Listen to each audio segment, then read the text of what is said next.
in the Chalbi Desert with Capital in the Morning.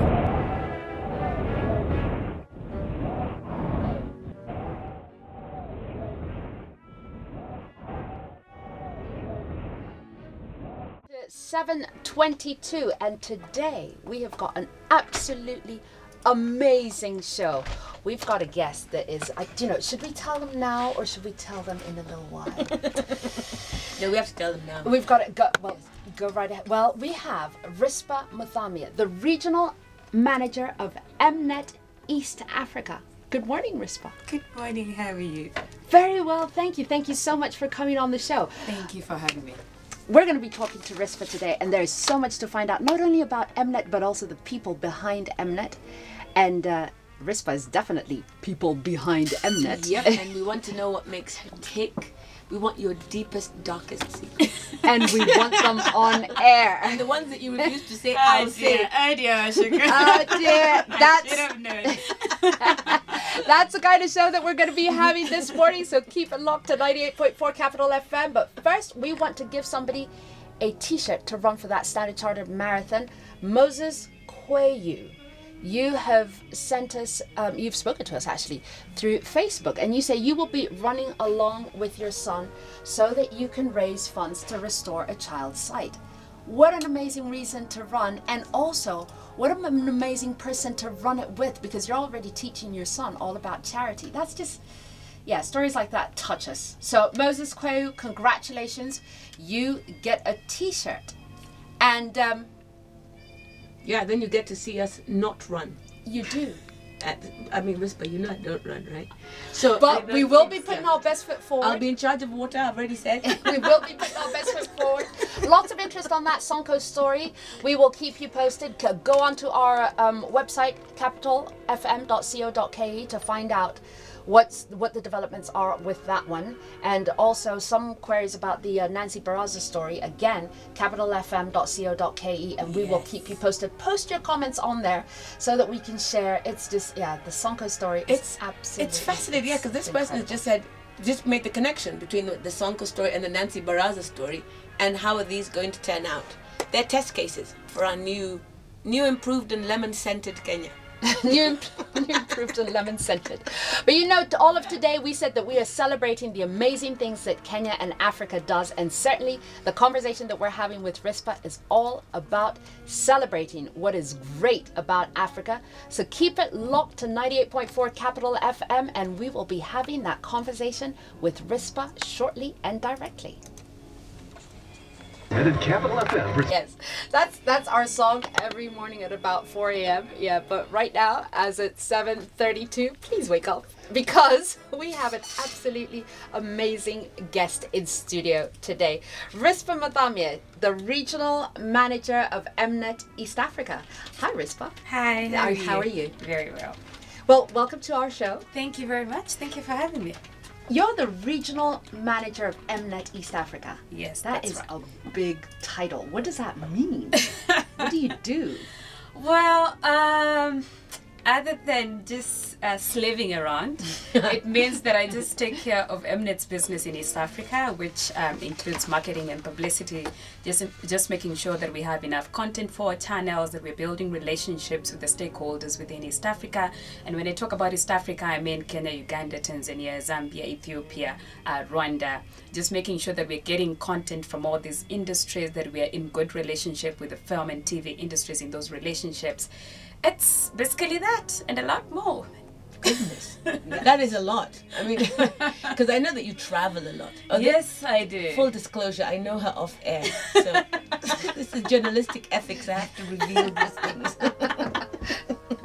Yes, I do. It's part of the work. Okay, tell me about local content, because this is the most exciting thing about the TV wars that are going on right now. Like, Kenya's only gonna win, like, with more people trying to get us to get their packages, their Mnet packages, the other ones? Yeah, actually today I would like to talk about Africa Magic. Yes, because when we talk about local content, really our focus has really been on local content, and this is why we created a platform that is called Africa Magic. And this is a bouquet of 8 Africa Magic channels whereby we just showcase and we flight African content. So initially we had around 2 channels, and then we looked and more content was coming in from Africa, and Africans were saying they want to see their stories told by fellow Africans, and we decided to expand our platform to just make sure that we're able to flight all the content that was coming in. And the channels have been doing very great. Early this year we were able to expand to 8 Africa Magic channels, which includes an Africa Magic Swahili channel. So we started receiving content in Swahili as well, and for a while we didn't know where to place this content because we had English channels, and then suddenly a lot of Swahili content was coming in. We're getting movies from Tanzania, we're getting series from Kenya that were produced in Swahili. So we went back and decided, let's create a channel that is called Africa Magic Swahili, and we launched this last year in July. It's 1 year old now, doing very well, a lot of content coming through. And as long as the platform is there, then producers are encouraged to produce. They know that their content is just not going to sit on the shelf, because when you look at it, there's a lot of financial investment, there's a lot of time that goes into it, a lot of effort really. So people know that now they can produce their content, and there's a platform for it, there's an opportunity to make money out of it because we are buying at premium rates. And yeah, we just make sure that whatever story that you want to tell, be it a series, be it a short film, be it a skit, be it a filler, we just have the opportunity and we have the platform to showcase it.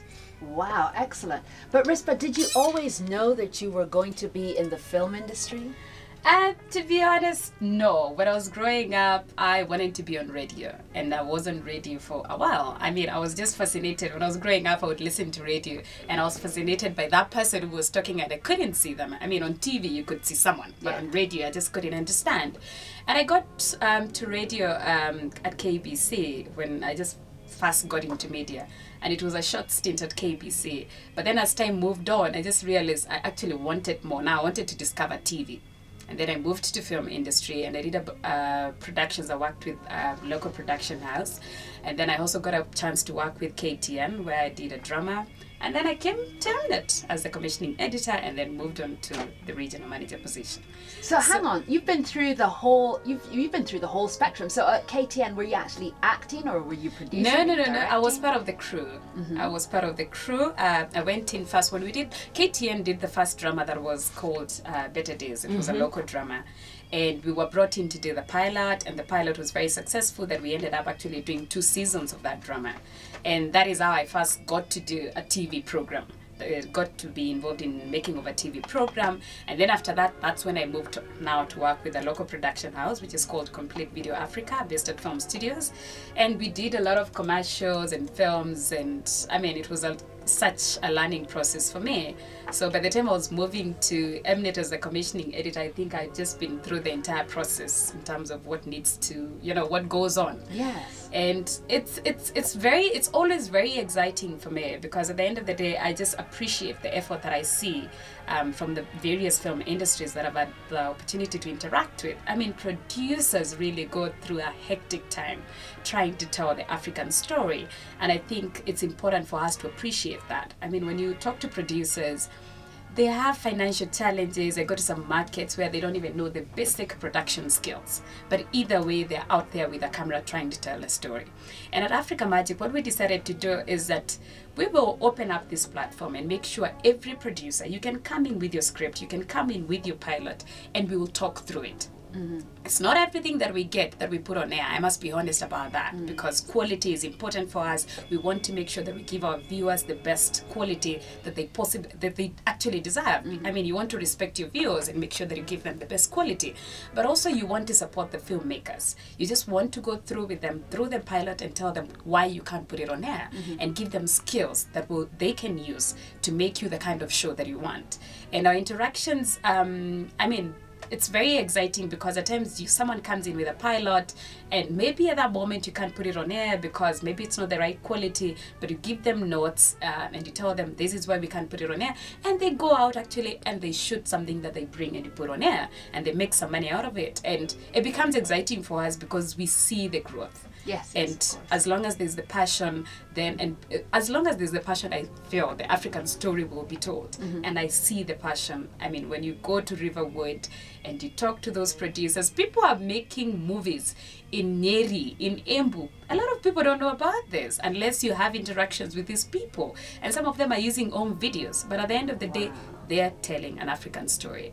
And, you know, I'm we can loving only this. support. Yeah. I'm loving this. I'm also loving the passion. But you know what? We get a lot of questions about things like the movie industry because it seems so mysterious to people on the outside. First of all, it seems glamorous. You know it's not. But It's not. It's not. But it looks so mysterious, and people always wonder, how do you get into this? How do you become a part of all of this magic? So we're going to start from the beginning.